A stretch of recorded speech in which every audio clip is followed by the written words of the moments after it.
বাংলার ক্রিকেট আকাশে যেন নেমে এলো ঘোর অমানিসা। একের পর এক আইসিসি সহযোগী দেশের কাছে টি-20তে হার। বাংলাদেশকে এক নতুন লজ্জার রেকর্ড গড়ালো আরব আমিরাত। আরব আমিরাতের বিপক্ষে প্রথম ম্যাচটা জয়ের পর আত্মবিশ্বাস ছিল বেশ উঁচুতে। তাই প্রস্তুতির জন্য তুলনামূলক সর্বশক্তির দেশের বিপক্ষে আরও একটা ম্যাচ বাড়িয়ে নেয় বাংলাদেশ। যদিও এর ফলাফল যেন এলো বুমেরাং হয়ে। সিরিজের দ্বিতীয় ম্যাচে অন্তত শেষ পর্যন্ত লড়াই করেছিল লিটন দাসের দল, কিন্তু তৃতীয় ম্যাচে এসে বাংলাদেশকে লড়াইয়ে দেখাই যায়নি কোনো পর্যায়ে। বাংলাদেশ ম্যাচটা হেরে গিয়েছে 7 উইকেটের বিশাল এক বড় ব্যবধানে।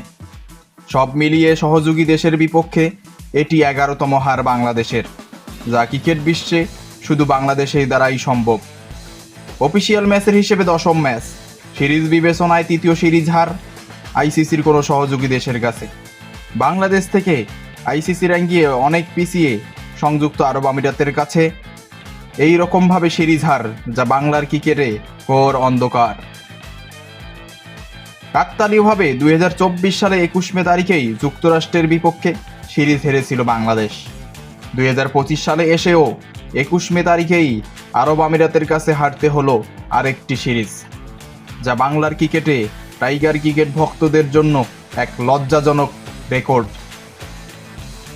টেস্ট ক্রিকেটের শীর্ষ স্তরে বা টেস্ট চ্যাম্পিয়নশিপ খেলা 9 দেশের মধ্যে প্রথম দেশ হিসেবে সহযোগী সদস্যদের কাছে 10টি টি-20 হেরেছে বাংলাদেশ, যার ধারের কাছেও নেই অন্য কোনো দেশ। 5 হারের রেকর্ড অবশ্য নেই অন্য কোনো দেশেরও। সেক্ষেত্রে বাংলাদেশ হেরেছে 10টি টি-20, যা টি-20 ক্রিকেটে লজ্জার এক রেকর্ড গড়েছে বাংলাদেশ। দ্বিতীয় সর্বোচ্চ 4টি টি-20 হেরেছে শুধু ওয়েস্ট ইন্ডিজ।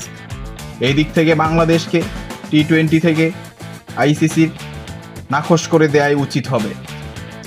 সহযোগী দেশের কাছে সবচেয়ে বেশি টি-20 হার বাংলাদেশ 10টি। এরপরে অবস্থানে রয়েছে ওয়েস্ট ইন্ডিজ। এরপরে অবস্থানে 3টি ম্যাচ হেরেছে ইংল্যান্ড, 2টিতে পাকিস্তান ও দক্ষিণ আফ্রিকা। শুধু এখানেই অবশ্য শেষ হচ্ছে বাংলাদেশের টি-20 লজ্জার উপাখ্যান নয়। জিম্বাবুয়ে ব্যতীত একমাত্র টেস্ট খেলুড়ে দেশ হিসেবে সহযোগী দেশের কাছে একাধিক টি-20 সিরিজ হেরেছে বাংলাদেশ। টেস্ট চ্যাম্পিয়নশিপের খেলা দেশগুলোর কথা বিবেচনা করলে টেস্টে অবশ্য টাইগাররা সহযোগী দেশগুলোর কাছে একমাত্র শিকার বাংলাদেশ। 2012 সালে আয়ারল্যান্ড ও নেদারল্যান্ড সফরে গিয়ে স্কটল্যান্ডের কাছে এক ম্যাচের সিরিজ হেরেছিল বাংলাদেশ। এরপর যুক্তরাষ্ট্র এবং আরব আমিরাতের কাছে হার দেখতে হয়েছে গেল 1 বছরের ব্যবধানে, যা বাংলার ক্রিকেটে নেমে এসেছে এক অন্ধকার। আপনার কি মনে হয়, বাংলাদেশের ক্রিকেট আসলেই কি তলিয়ে যাচ্ছে? কোথায় কি গলদ হচ্ছে? বিসিবি কেন চুপ করে বসে আছে? এত কোটি কোটি টাকা বোর্ডে থাকার পরেও ক্রিকেট কেন এগোচ্ছে না? ক্রিকেটে কেন দিনের পর দিন বাংলাদেশ তলিয়ে যাচ্ছে অন্ধকারে?